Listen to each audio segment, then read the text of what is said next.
Okay. Good afternoon, everyone.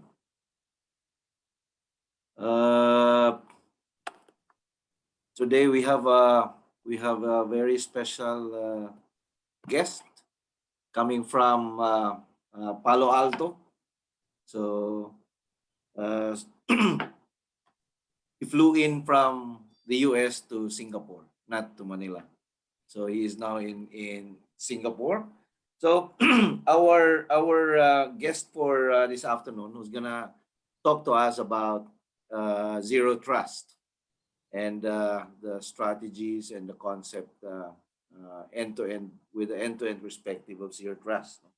So he is the field chief security officer for Asia Pacific at Palo Alto Networks. In his role, he helps develop innovative solutions. Wow, very innovative. Threat prevention strategies and risk management frameworks. These are for business executives, no, as well as the wider cybersecurity community. So Ian Lim is our visitor for this afternoon. He has over 20 years of dedicated cybersecurity experience. I think we are of the same age. Yes, we are. You are 39? 25. You're 25. You started working at 5. I worked hard. I started young. Okay, so Ian is a graduate of from University of California or UCI Irvine with a computer science and English degree. Okay, so let's not prolong the agony of our viewers without Mr. Ian Lim. You can now, do you have a, if you have a presentation, we can now start with the presentation. Sure. All right, let me go and share this. Presents. All right. So, well, first of all, thank you all for having me. Very much appreciated, and and I want to extend a huge congratulations for those of you who don't know. Angel, just got nominated as among top 100 CISOs. She got nominated, the CISO award, and very well deserved for all his work in educating, about cybersecurity and how important it is in our society. So, Angel, my hat's off to you. Your peers respect you. I respect you. Thank you. Yeah. So definitely do not want to be remiss about that. With that, and again, carrying the tradition that Angel has about educating, right? I think it's a very important time in our digital way of life. We are living in this very new normal, right? Everybody's working from home now. Everything is virtual. Not only that, but we're hearing all these big news about supply chain attacks. Kaseya this week knocking down thousands of companies. SolarWinds before that, right? Major government entities, major corporations crippled by ransomware attacks. And in this kind of new world that we're living in, we're still using a lot of old security paradigms to secure our environment. I want to kind of show you this, right? It's a picture that kind of reflects the world that we're living in, but it also reflects something that's key and important. In the past, you go to the airport, no one checks your temperature, you go in, you carry a disease, you could spread out to the whole community, right? That, all we did was we just checked your passport and we let you through. This is a very, very similar to the way that we're doing security today. We have a trusted software, SolarWinds, Kaseya.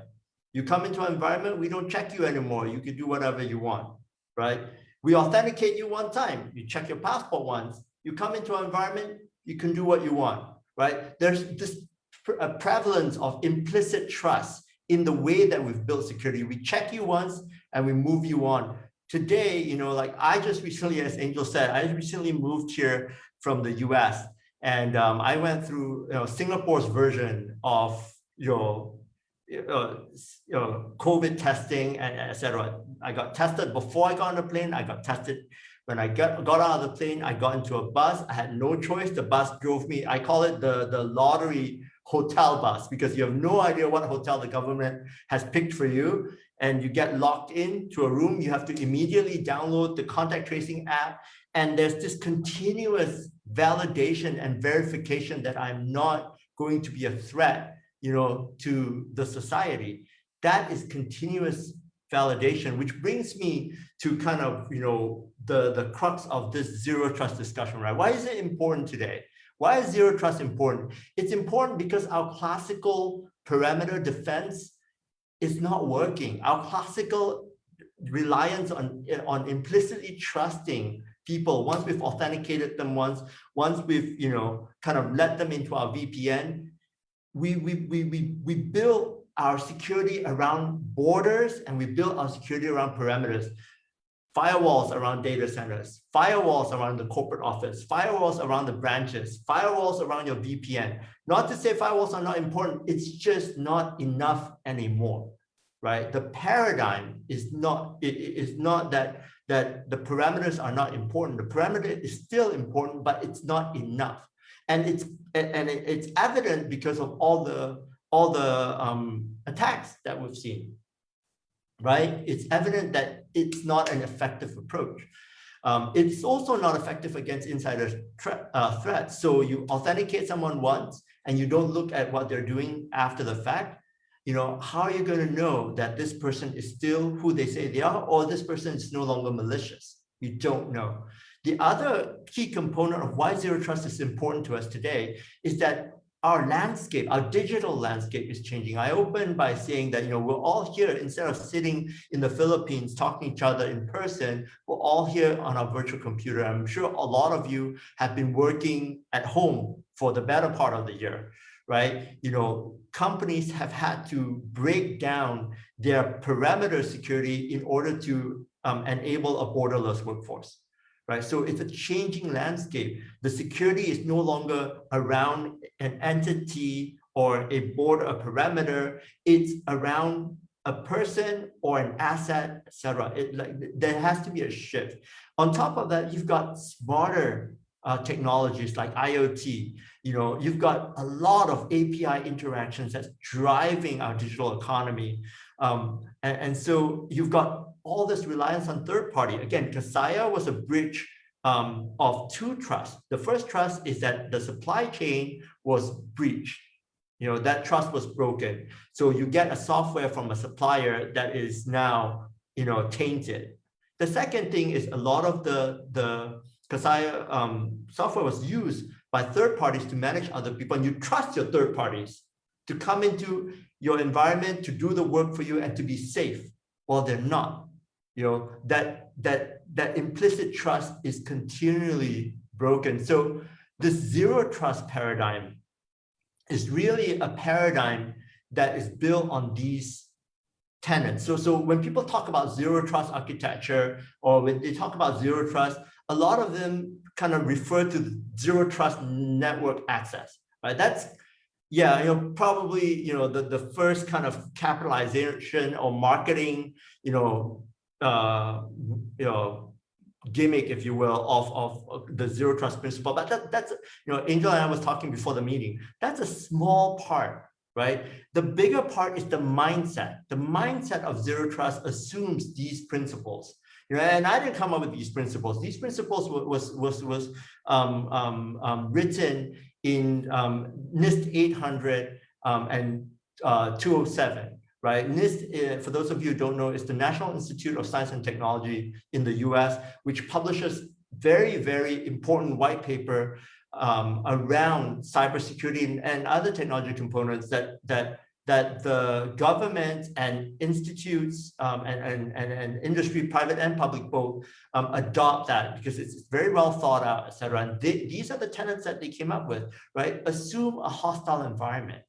right? So a better way of thinking about this was something that I implemented 6 to 7 years ago when I was a CISO at the last company I was at, which is I said to my CTO, we should build coffee shop IT. He's like, what is coffee shop IT? Coffee shop IT, I told him, was all users, pretend that all users is at Starbucks dialing in. We don't have any internal network. Everyone that's accessing our environment, let's treat them as external. Let's isolate them so that they're not infecting each other, and let's give them internet access and control, the way that they're interacting with us securely, but, allow them to access us as if they're from the outside.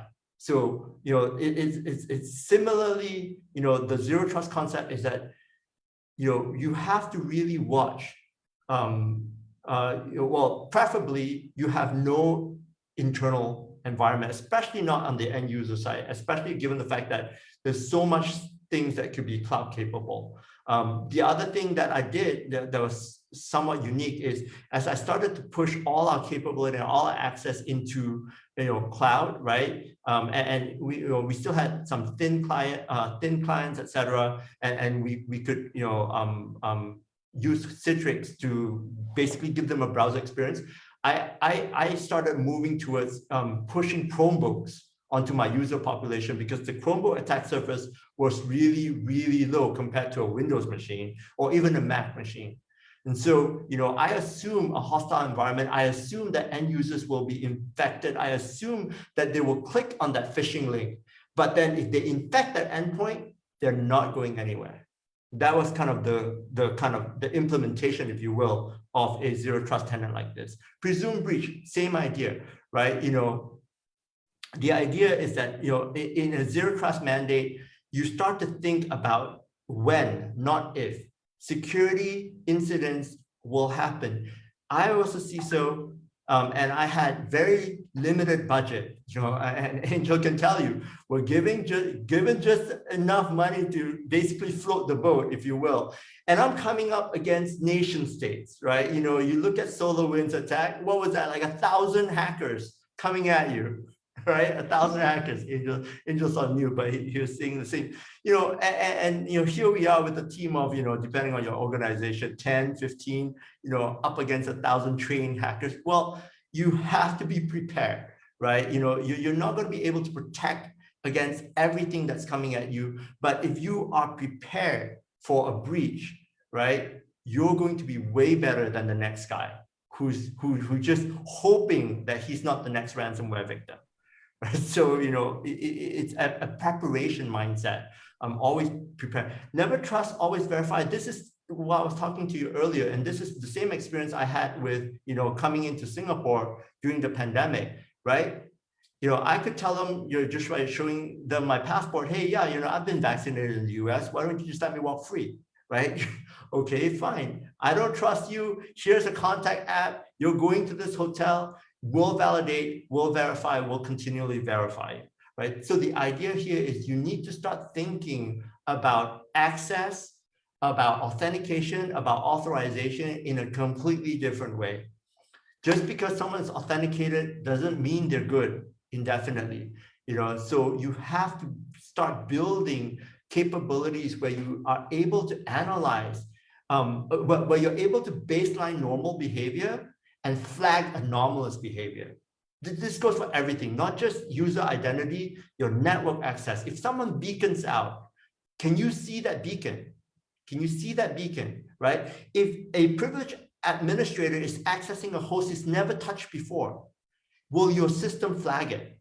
Does your system know when things are abnormal, right? This is the mindset that you have to start asking yourself when you implement, this never trust, always verify tenet, right? Scrutinize explicitly. This is another layer, right? Where so I'm from Palo Alto. We have, definitely one of the best next generation firewalls in the market because we look through all 7 layers. We look at DNS security and all in a single pass. We look at, we tag the ID, we tag the application, we tag the content. There's all that intelligence that has to be looked at as the traffic is going through your security capabilities. So you scrutinize it so that you're not just basically blindly trusting the interaction. The API is not doing what it's supposed to be doing. How do you know that, right? When you scrutinize explicitly, you will know that. And then lastly, because we're talking about a state of security where we are consuming more and more logs, we're consuming more identities, and we're continually evaluating, baselining, evaluating, and looking at anomalies, we've got to rely on AI and machine learning. There's no human being, there's not enough SOC analysts that you can throw at this problem to see it. This is the stuff that machines are good at, establishing a baseline and detecting anomalies, right? This is the stuff machines are good at. And so we have to kind of lean in on that technology to make that happen. So I talked a little bit about the building blocks already. I talked about authentication and authorization, how we have to continually look at the identity beyond just the initial gate. I talked about comprehensive monitoring and inspection as a building block, of zero trust. And again, like I said, I talked about AI and how important it is to rely on machine learning. Proactive risk-based controls, it's kind of the idea that you've got to consistently and dynamically enforce policy. This has to do more with maturing your security posture to a point where you can get more context around an incident to be able to automate defense. Right, so we're talking about, for those of you in the security, circle, we're talking about, security orchestration and automation response. Right, this is a next level maturity. You've got to get that because the lead time for them to breach you is so short now. You've got to make these decisions. But if you've got really strong visibility, right, and you've got telemetry around an incident event that's happening, then you have a high level of confidence of what you're seeing, then you can indeed, automate a response so that you're quickly shutting these things down. And then lastly, a cohesive defense in depth. The idea here is that you can't have your AV not talking to your firewalls, not talking to your SOAR, etc. You've got to use your defense in depth strategy in a comprehensive and cohesive pattern. Things have to work together, right? And it's not easy. I say it not because it's easy, but I say it as that this is the mindset and this is the direction, that we have to kind of move towards.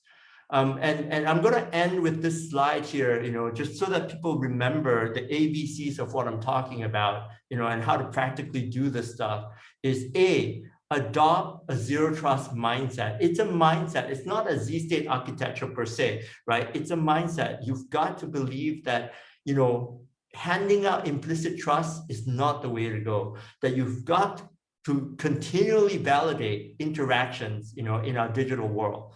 B, build the core capabilities. You've got to have visibility. You've got to have automation. You've got to rely on AI.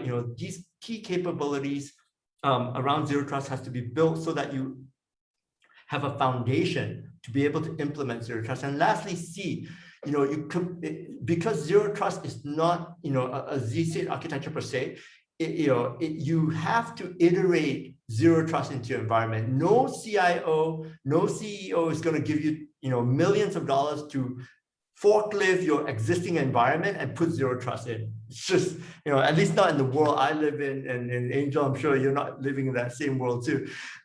We're giving, so because of that, you've got to kind of look at opportunities, and opportunities in cybersecurity come in two ways. One is it comes in the form of risk mitigation. There's a hole in our environment and we've got to patch it, right? Take the zero trust mindset, apply it to that remediation activity.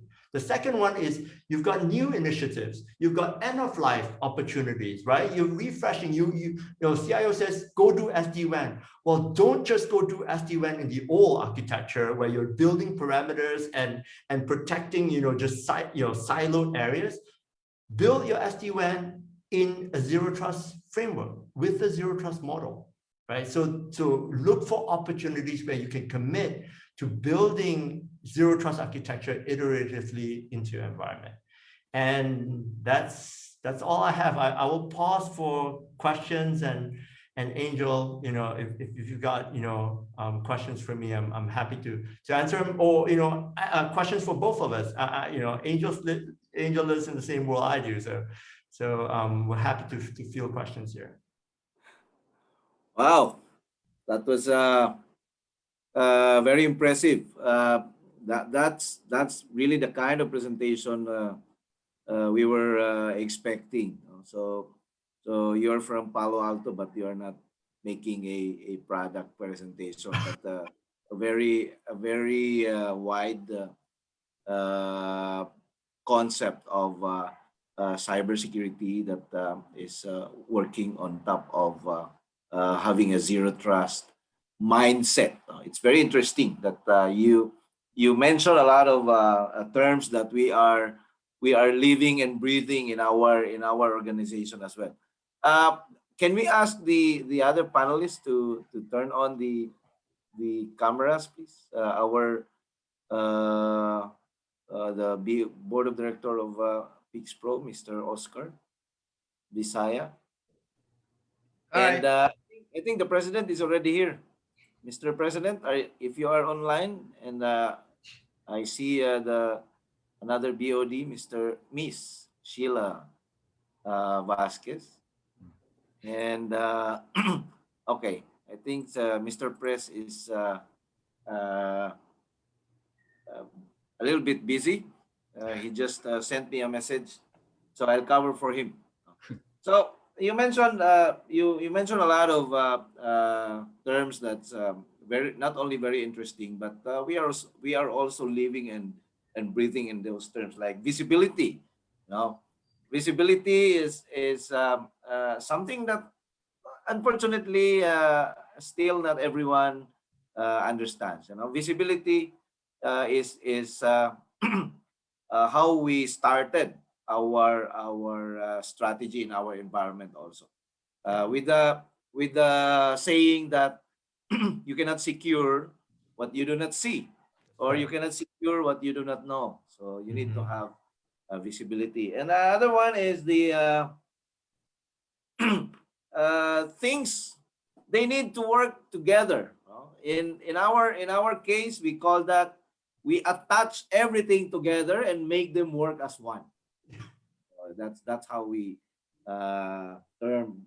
And also it's no longer about if, but when you are compromised. And risk mitigation, assume hostile environment. I like those terms because this is how we do things. Yeah. We always assume a hostile environment, and we always anticipate and presume breach.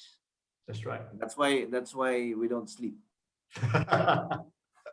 So for our viewers, we are open for questions. If you want to ask our guest here, Ian Lim from Palo Alto, and others can also participate. We have here the Oka, Visaya, and Mishila. So why don't you elaborate a little on the visibility aspect, visibility and zero trust? Sure. How do these two terminologies collide or work together? Yeah. No, I think visibility, as you say, it's easy to say and very, very hard to do. Very, very hard to do, right? We can kind of break it down in terms of the layers that we talk about. I think, for me, the obvious layer of visibility that you have to start looking at is you have to look at users.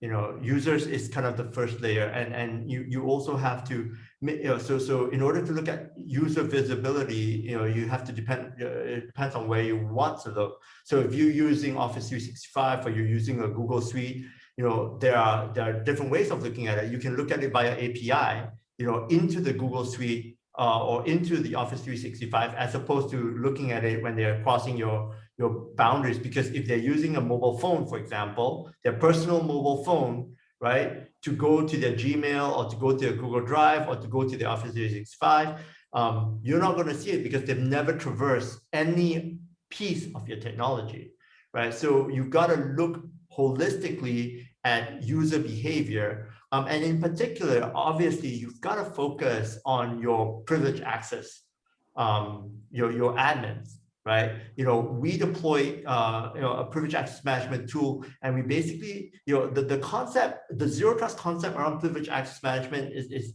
I'll tell you this, is what I call just-in-time access, okay? And the idea is this: given all the API capabilities that we have today, you don't have to give them privileged access indefinitely. You give them privileged access when they need to. The OPASM, privileged access management tool would be, you log into a platform, right? You two-factor authenticate, and then you check out your ID, and then you use your ID for your admin work, and then when you're done, you check it back in, and you go back to normal ID. So when I compromise a privileged access user, all I get is their normal ID. They would have to compromise, my privileged access system, right? Where you do a check-in, check-out process. They have to compromise that system in order to get you. So we can focus a lot more security into that, as opposed to trying to secure hundreds and hundreds of people with domain access rights, etc. The other component of visibility that often is overlooked today is that we're living in a world of smart devices. Any one of you have conference rooms, you've got Chrome boxes, you've got, water sensors, you've got your elevator management systems, you've got displays on your walls, right? Every one of those things are connected to the internet, and they are ripe to be breached. The question is, do you have visibility over your IoT environment? And I would dare to say that a lot of you probably don't. When I was looking at the same problem for the private real estate company I was working with as a CISO, I found that, Palo Alto had acquired Zigbee, which is a IoT scanner. So they were able to profile, all the IoT that was attached on my network. At least I know what they are. Now I know what they are. I know that they're missing patches. I know, I'm dealing with, a printer system or a water sensor, etc. And I also know what vulnerabilities there are, and so I can do something about it. So again, back to what you were saying, you can't secure what you don't see. So you need to have the ability to implement tools that gives you that visibility. One of the big issues right now, especially for those who are doing work from home. I think majority of our workforce is still doing work from home. They are now connected in a highly vulnerable environment we call the home network, and and they don't have that. Majority are not tech savvy, for one. Number two, majority are not really well informed or well aware of the different attack techniques. It's constantly improving on a daily basis, and this is now the target of the perpetrators. Instead of going after the C-levels who has all these highly sophisticated security tools, they're now going after the low-hanging fruits, which are the users or the subscribers or everyone who's working from home, to acquire their information and sell it in the dark web. So they don't have that thinking of assuming hostile environment and presume breach. But I noticed that you mentioned about applying unified tactics. How can we involve or include those workstations that are being used by our employees who are doing work from home, and this apply unified tactics? Definitely. Well, I've been very consistent that having an antivirus alone is has not really been effective, right? Yeah. So you just keep on paying and without getting the return. So you need to bring that, because you mentioned your AV or your EDR or whatever you have needs to communicate with your SOAR, needs to communicate with your. So how do we do that with this millions of workstations right now that are connected to a home network? How do we Yeah. apply? What can we do to make sure that we are applying a unified tactics and we include these people? No? Yeah, no, so I'll take that in a few pieces. And I'll take that, by sharing with you what we did. So I think generally speaking, zero trust architecture, assuming a hostile environment, is the first thing you do is, from a mindset perspective, is you try to minimize the attack vectors, right? You try to minimize the attack surface, if you will. I had a very long-standing strategy, spanning multiple years, to say, look, we need to move our users off of Windows. Because if you look at the CVE in Windows, it's pages and pages. Try to look at the CVE on a Chromebook. Okay, 1 year, that's like maybe in the teens, right? Because you're just having a browser. You don't have a general purpose operating system underneath that browser. It's just a browser, right? So are there attacks that are browser-based? Yeah, there are attacks that are browser-based, but much, much, much less. So my strategy around that, in terms of adopting a zero trust mindset, was try to get rid of the attack surface by pushing more and more of my users into a Chromebook environment as opposed to a Windows environment.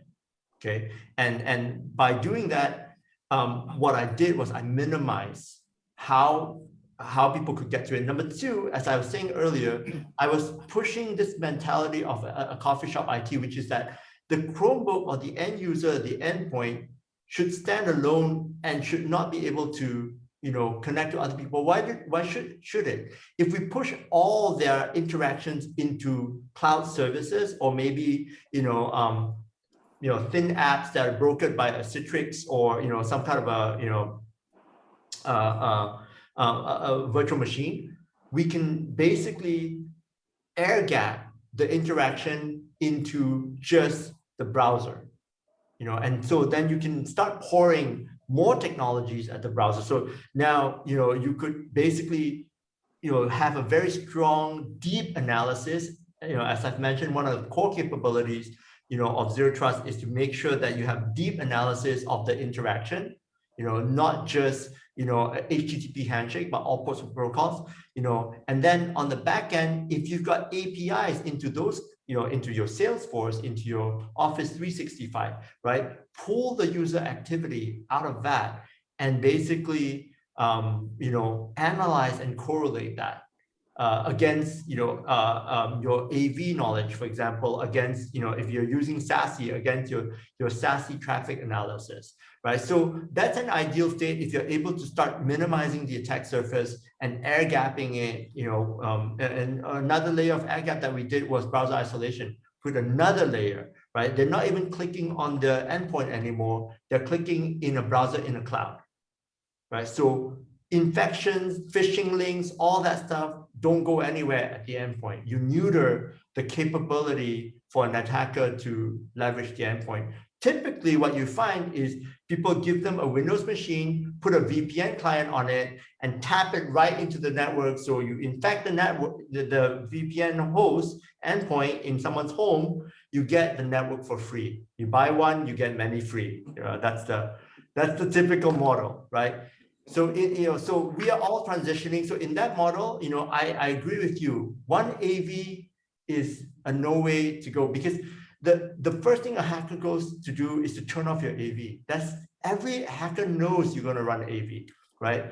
I'll tell you what I did in transitioning, before we got to kind of the Chromebook, is I actually deployed 2 AVs on the laptop. And the idea behind that was that, if you have 2 surveillance cameras in the room, you can't tamper with one without disrupting the other. And more often than not, they don't even know that the other surveillance camera is in the room. And I actually tested it. I tested this methodology with the red team. I basically deployed to AV. I told the red team to come in to make sure that we would see them coming in. And true enough, even though they knew exactly what AV we were using, they couldn't find a script or a capability that could turn one off without alerting the other, right? So you've got to come up with innovative way. But going back to the zero trust mindset, I assume a hostile environment. I assume that the user will click. I assume that that endpoint will be work from home environment where the kids are downloading BitTorrent all day long. I assume all that. And and the only last thing I would say to that is that you do have to analyze the traffic, the beaconing, and you do have to baseline and flag anomalous behavior. Well, about the long list of vulnerabilities, what I think of is the economic aspect of this long list of vulnerabilities. Yeah. Remember in the late 90s or early 2000, we were part of a group of Linux boys, no? Yeah. Linux boys, and we hated Microsoft because number one, it's slow. Number two, during that time, number two, it's vulnerable, and with the same reasoning that there are a lot of vulnerabilities or the CVEs compared to Linux. But when Linux became mainstream and corporations started to adopt, use, and make do of Linux in their environment, the list on CVEs against Linux also grew. Because it's about business, it's economics. When the same similar situation with Mac. Yeah. Before we seldom, or I have not seen before a malware running on Mac, right? But during that time, Mac was very expensive and very few. So if I were the hacker who is into business, why will I create something for a community that's very small? There's ROI. nothing there. There's no business there. Yeah, it's very bad ROI. So, but when iPhones and Macs became affordable to people, then we started to see. Now, going back to your Chromebook idea, it's a very good idea. But when more and more people starts using it, I think that the list of CVEs will also grow. And that's another anticipation, or that's another problem we will be facing. How we're going to address this. Although you are, I agree with you that in a case of compromise, the impact is low or not catastrophic to whoever is using the Chromebook. I think Mr. President is already online. Ace. Hi, Mr. Chair. Hi, Ian. I nice to meet you, Mr. President. My connection was intermittent. Okay, so this is basically where I want to take the discussion. Among other things, PixPro, the organization that is hosting this, and by the way, we're very thankful for Palo Alto for lending you to us. I like the part of your discussion where you told the audience that what are the chances of companies against a nation state attacker, for example. They throw 1,000 hackers at you, and you have a cybersecurity team of what, less than 20, right? We're talking about 10 to 16 guys. Yeah. And then you juxtapose that that comparison with the series of high profile hacks that we have right now. We're not just talking about non-tech or non-cybersecurity conscious companies. We're talking about Microsoft, we're talking about Kaseya, we're talking about SolarWinds. These are not, FireEye. Yeah, FireEye. And these are not small timers in the cybersecurity space, right? Yeah. Now, the reason I bring up PixPro is that what we're trying to do as an advocacy is to increase the ranks of our white hats, right? And it's good that there are companies like Palo Alto who are trying to, to bring the level of cybersecurity platforms to where these hackers are right now. I mean, coming toe to toe with these guys, right? Yes. But from an expert's point of view, you must have to agree, Ian, that the picture is very dire right now, not just for white hats or for the Yeah. good guys, but even from the perspective of businesses who are just trying to make a living, Yeah. and trying to come to grips with the fact that, hey, how can I do business if the possibility of getting hacked is, increasing exponentially, and it- and basically, anybody from the small players to the big players can actually be brought down to their knees. Yeah. Is there any silver lining to this, Ian? Sure. A couple of things, right? Yeah, I definitely, there are definitely silver lining to it, right? So, again, we talked a little bit about SolarWinds. I'll give you an example that, in SolarWinds, when the SolarWinds attack happened, FireEye Microsoft, right? They both jump on and they said, you know what? We are all in the digital community. So we're going to go right ahead and publish the IOC so that the whole world is protected. More collaboration needs to happen. More collaboration between companies, between private, between public agencies need to happen, because when we band together, we've got strength, right? You attack one person and within minutes, we inoculate the environment because we share that information. And we do that, right? For all our clients within Wildfire, one client, sees, an attack, we inoculate the environment. So they've got to innovate faster than we can protect the environment. If we work together, right? If we collaborate, and we continue to share information to take these guys down, right? And they have. I mean, you look at the situation, in the US, right? Biden's going hard after the Bitcoin payoff and the cyber criminals. So I think that there is a silver lining, and we're seeing the good side, if you will, slowly inching into that winning position. But more collaboration needs to happen, and definitely, more synergies. And more events like this where we're educating and talking about the issue, and really bringing awareness to it.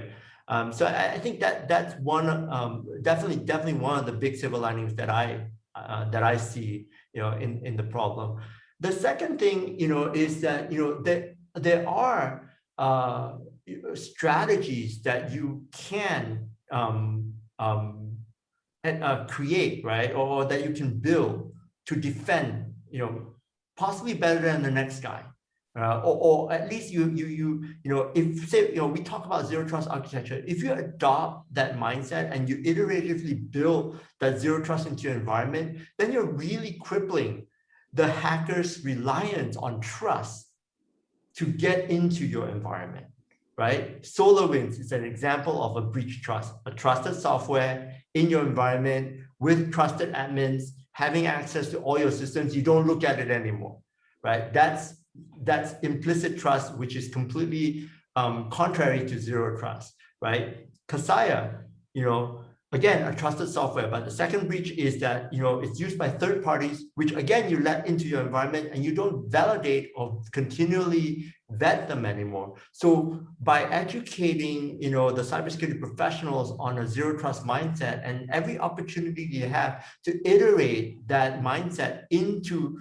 new projects or end of life initiatives, or, a risk mitigation plan, will continue to make it harder and harder. And back to Angel was saying, yeah, right now they're rampant on ransomware. They will pivot again. As long as it's paying, and it's paying right now, they're still on this pathway, right? I'm starting to talk to people about, what about your mobile apps? What about your mobile devices? What about your IoT? Because those are in the wings, waiting to be paid off, right? But ransomware is making so much money right now. They're just riding the stock to the, to the heights, right? But IoT, highly vulnerable. Mobile, highly vulnerable, right? But we're not looking at that right now because we're all looking at this. Well, you are I totally agree with you on that, Ian. In fact, we've seen attacks already, denial of service attacks before that coming from a refrigerator, Yeah. you know, coming from a smart TV. The Liberia was attacked using a DDoS a few years ago, and the investigation, they were able to capture a information that is coming from a refrigerator. So the attack surface has widened, and now we are having faster internet. If before with a with an old PC and 128 MB kbps 128 kbps bandwidth, before you can already launch a distributed denial of service attack. So how much That's right. more, what your 5G network, right? 5G network, it's just getting more and more dangerous for us to be online, both and it's like we have deployed a technology that we haven't learned to secure yet. We security is always on the uh, Catch catch up. up. Yeah. So going back to that aspect, Ian, in the information sharing that you have mentioned, no? And you mentioned also that we need to work together. Yeah. Unfortunately, I think Mr. President already heard this from me. The bad guys are banding together. The bad guys, they even have a supply chain. They even have a value chain. But the good guys, we don't even talk to each other. Yeah. We are afraid to share information. It's like this is our group. You don't belong here. We talk to each other, but you talk to other. On the good side, there is a huge problem. The sharing of information is also a huge problem. Yeah. It's like, even if we have right now, if we have 100 million of indicators of compromise, IOCs, in our threat intelligence database right now. Okay, I'll share it with you. Do you have the technology? Do you have the capability to process, Yeah. to use it? Right, because you need to ingest all the logs and correlate that Correlate. that technology. Yeah. So the problem with sharing of information right now is both on the technology perspective and on the mindset perspective, because we don't talk. I mean, Yeah. after this session with you, how can we share information, something like that. How can we work together, how can we collaborate together? Yeah. And it's really a big problem. Yeah, no, I'm part of, it's active, right? It takes effort, right? There's no doubt. So, I joined the US ASEAN, Business Council, where, it's multiple vendors, right? Not just us, as well as advocates. And then, we also partner with, the US Chamber of Commerce, working in the ASEAN countries. I recently participate, when Microsoft made a call to say, hey, everybody let's come together, let's talk about how we deal with these unprecedented threats. I was on that call as well, right? And so we have to actively find these opportunities out there. There are definitely people who are collaborating. I mean, this is an opportunity where we are actively, collaborating, outside of our companies, if you will, right? We're just here sharing valuable knowledge so that, the community as a whole can grow. So I think you look for those opportunities. And for some of us are in a position to create those opportunities. Well, let's create them. Mr. All Chair, right. Ian, Yeah. yep, Go I'd like ahead. to take advantage of the remaining time that we have. I think in this discussion and dealing with the concept of catching up with the bad guys, I think there's something that the public sector, and the public sector is very crucial in this Yes, discussion, because absolutely. the policies come from them, legislation comes from them, Correct. government response is directed by them, Yes. and they're actually the last to get involved in this discussion. Now, I'd like to bring that up because if there's one thing the public sector must learn from the private sector and players like Palo Alto, for example, and many of you vendors in the cybersecurity space. I mean, it doesn't escape our attention that you guys put yourselves out there, meaning you come out with thought papers, you come out with research papers, and that's also tantamount to putting your reputations on the line, right? Because you're Correct. practically putting yourself out there for scrutiny and for criticism.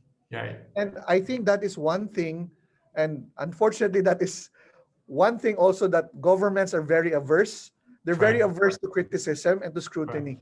And I think in there's no more compelling argument for government to get into that, to get into that mode of being open, of being collaborative, of being, subject to scrutiny and to criticism through this example. Because like what Angel succinctly captured a while ago, if the bad guys are banding together, the good guys might as well, right? Yeah. And there should be no distinction with good guys, whether it's good guys from government or good guys in the private sector. If in this particular case in cybersecurity, we don't have any choice. Yeah. Otherwise, we won't catch up to these guys, because, like you said, technology only makes it easier for the bad guys to make money and to compromise us, right? Yeah. The And ever increasing attack surface because of the inroads of technology, it's a nightmare, right? it's Uh, a blessing and a curse. Yes, both. Yeah, yeah. but So it, but the winds are changing though. The winds are changing even in that direction, right? Even in that direction, because I think that the ransomware attacks of recent days have really woken up many a government, right? Like I mentioned earlier that the Biden administration is paying attention now, and they're going after these bad guys, in the most aggressive way I've ever seen. And so there are a lot of countries that are setting the example to say, look, critical infrastructure for the country needs to be protected, and we're going to help you. Like us, government will help, private sectors will help, the co-op sector, public private sectors, to protect these key infrastructure components. So I think there's a lot of work to be done. I mean, Oscar and I were talking to Business Mirror, really, ringing the bell, right? Of like, hey, give us regulations that mobilize companies to do better security, right? Give us direction, adopt better education, among our cyber professionals, right? So we're ringing the bell, and we have to continue to ring it. But there are silver lining again, in that I'm starting to see, governments are coming around, and again, being part of these U.S. ASEAN group, U.S. Chamber of Commerce, right? We're in those conversations and advocating as a group, not as Palo Alto alone, but as a group, right? As industry, saying, look, do better, have a cybersecurity posture for the U.S. ASEAN region, right? So we're advocating. So there's definitely work to be done. Mr. Chair, before I relinquish the floor to you for the final word, I'd like to ask Oscar or Ian if you have any parting words from Palo Alto. Not to mention, this has been a very, very vibrant discussion. Either of you or both of you? Oscar, you want to start? I've been Ah, talking no, nonstop. I'm a learner today, as they say, right? Before you can deposit something to others, you have to learn, you have to earn it, so that you can have something to teach others. So today I'm just a learner. So that's, I've learned a lot in this discussion. So be it. I'll give the floor to you, Ian. Well, the only parting words I'd say is that, like everything begins with a baby step, right? Like take the steps that you know how to take. Take the pragmatic steps towards a zero trust mindset, the way you know how to take. And I always like the quote that says that every change in the world begins with a small committed group of people, right? And here I see a small committed group of people, right? So, I think we all kind of push for change. I mean, I look at Angel. I mean, he's pushed for change, resulted in his nomination for, for CISO of the year. So, these things are not going unseen. And I think that, the work that we do, is, the work that you guys are doing here, it is definitely meaningful. And you have our full support. And before our final words from Chairman Angel, if I may say so, in behalf of Palo Alto. So, guys in the Philippines, whether you're in your companies or small entities, if you're thinking about taking baby steps with your cybersecurity posture, or you'd like to go big time because the stakes are higher for you, you have Palo Alto to run to. They have their guy Oscar here in the Philippines, and they have we just heard a very compelling argument from their guy from Asia Pacific in the person of Ian. So uh, you'd probably have Palo Alto at top of mind right now. So with that, I segue now to our chairman, Mr. Angel Redoble. Thank you, Mr. President. Before we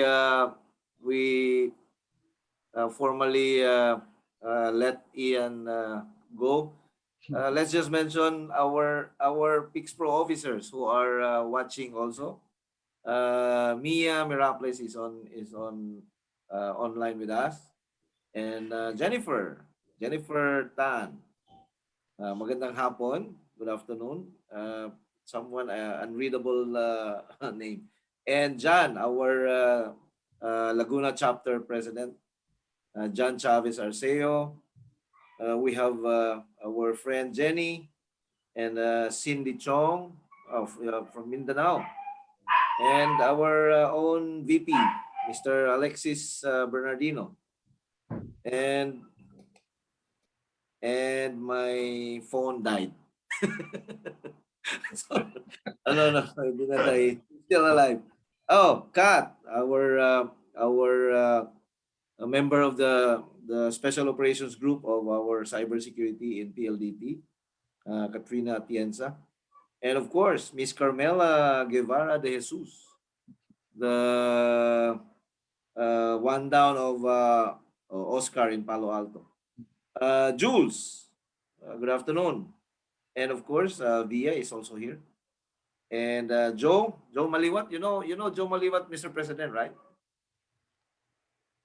Yes, Mr. Chair. And by the way, Mr. Chair, just a reminder from our Vice President Sheila.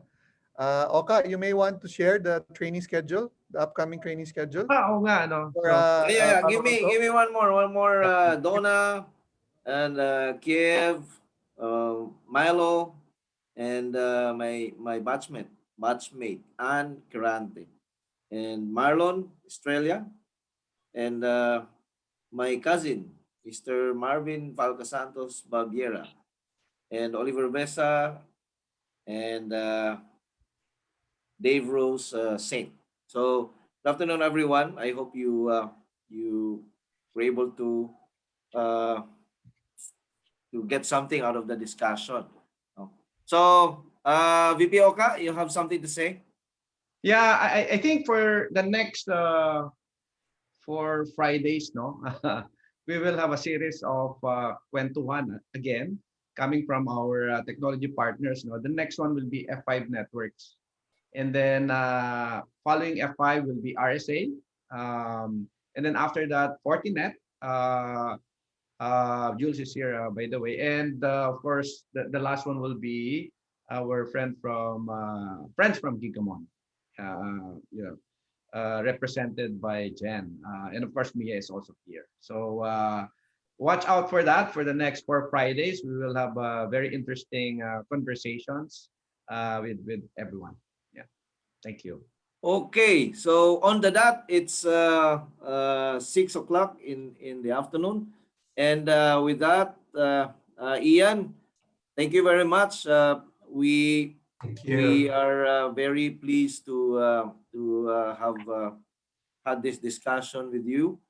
It's 1 hour, but it's so compact, and there's not even 1 minute that's wasted in the discussion. Good. No, I enjoyed it very, very much. Thank you all. This is a great community. Thank you. Thank you. We try to sustain that, and the objective is always to provide awareness to our community, because a well-aware community, an informed community is actually we consider a force multiplier in combating Absolutely, cyber 100%. threats. So with that, thank you very much, and Thank you to our all. viewers, maraming salamat po, at Weekend, everyone. happy weekend. Happy lang Weekend. weekend. Walang weekend. Happy Cyber Safe weekend. Weekend. Bye. Thank you, Ian. Thank Thank you, Ian. Thank you, Bye. Ian. You take Bye. care. Stay Bye-bye. safe. Bye. Stay safe, everyone. Stay safe, Bobet, everyone. Nalate ka na, Bobet. Bye.